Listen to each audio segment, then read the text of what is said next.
Angon rasa. Panglimbang 5 menit dina Rebo Wage, tanggal 17 Mei taun 2026. Kapetik saka Injil Markus bab 10 ayat 32 tekan ayat 45.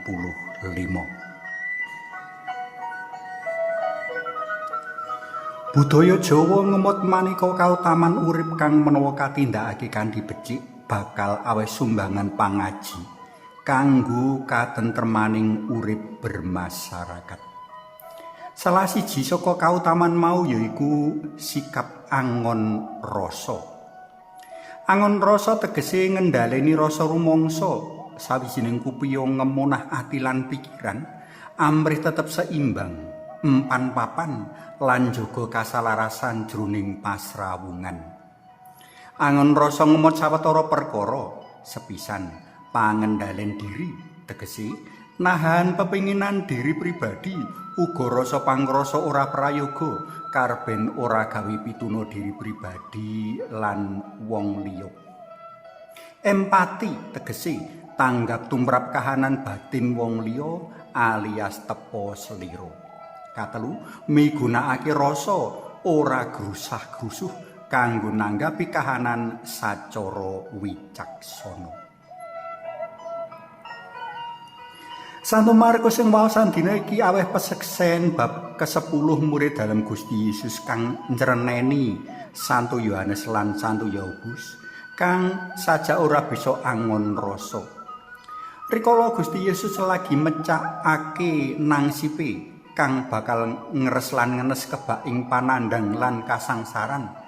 Dadak Santo Yohanes lan Santo Yakobus padha nyaruwus njaluk kalungguhan. Gusti, menawi panjenengan lenggah ing damparing kamulyan tembe, mbok keparengna kula kekalih ngampi-ngampingi.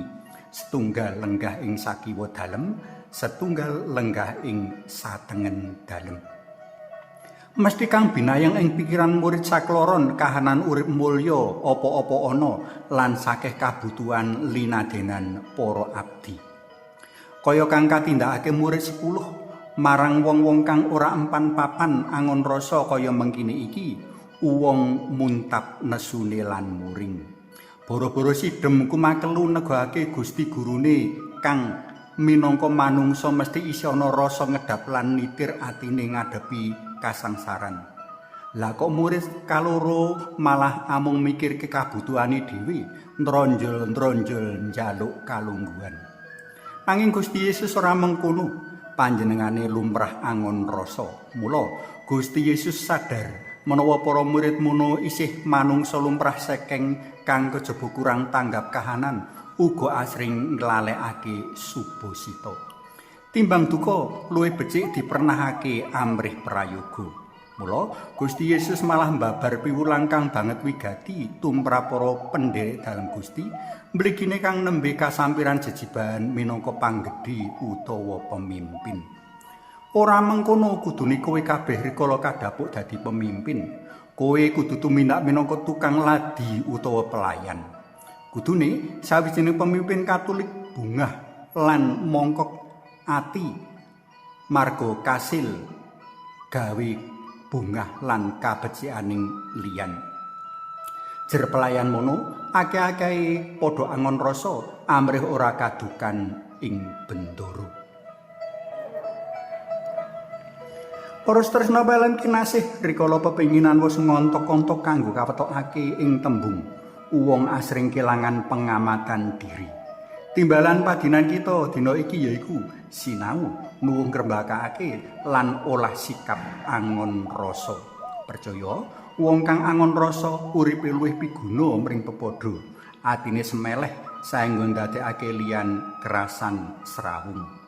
Layah-layah lambaran kloso semilir angin ngidungake tembang puja. Pancen nyenengake kumpul karo wong-wong kang bisa angon rasa ing endi wae nuwuhake rukun gambira. Suwawi munjuk kunjung asma dalam yang Rama so yang Putra tuwin yang Roh Suci. Amin.